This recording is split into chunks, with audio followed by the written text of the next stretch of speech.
മണ്ഡലകാലം ആരംഭിച്ചതോടെ ശബരിമല തീർത്ഥാടകരുടെ ഇടത്താവളങ്ങളായ ക്ഷേത്രങ്ങളിൽ വൻ ഭക്തജന തിരക്ക്.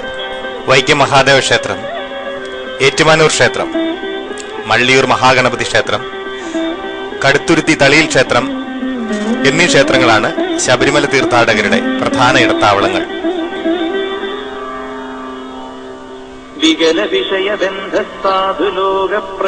കടുത്തുരുത്തി തളിയിൽ ക്ഷേത്രത്തിലെത്തുന്ന തീർത്ഥാടകർക്ക് ആവശ്യമായ സൗകര്യങ്ങളില്ലെന്ന് പരാതി ഉയർന്നിട്ടുണ്ട്. ദിവസവും ആയിരക്കണക്കിന് തീർത്ഥാടകർ സന്ദർശനത്തിനെത്തുന്ന ഈ ക്ഷേത്രത്തിൽ ആവശ്യത്തിന് ശൗചാലയങ്ങളില്ല.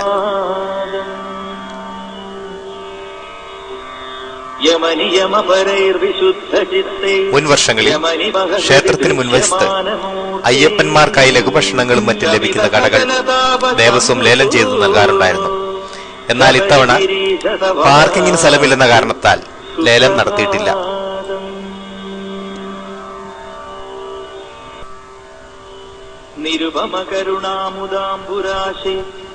കുടിവെള്ളവും പാനീയങ്ങളും മറ്റു ഭക്ഷണ പദാർത്ഥങ്ങളും വാങ്ങാനായി ടൗണിൽ വാഹനങ്ങൾ നിർത്തേണ്ട സ്ഥിതിയാണ്.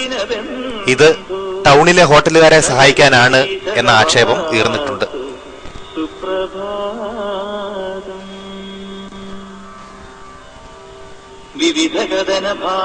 ക്ഷേത്രഗോപുരം മുതൽ ക്ഷേത്രത്തിന് മുൻവശം വരെയുള്ള റോഡിലെ അനധികൃത പാർക്കിംഗ് നിരോധിച്ചത് അയ്യപ്പന്മാർക്ക് ആശ്വാസമായി.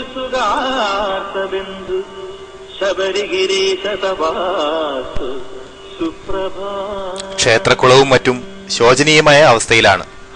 മണ്ഡലകാലത്ത് ലക്ഷക്കണക്കിന് രൂപയാണ് ദേവസ്വത്തിന് വരുമാനം.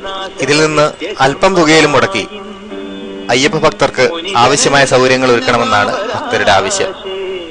ശബരിഗിരീശതവാസ്തു സുപ്രഭാതം.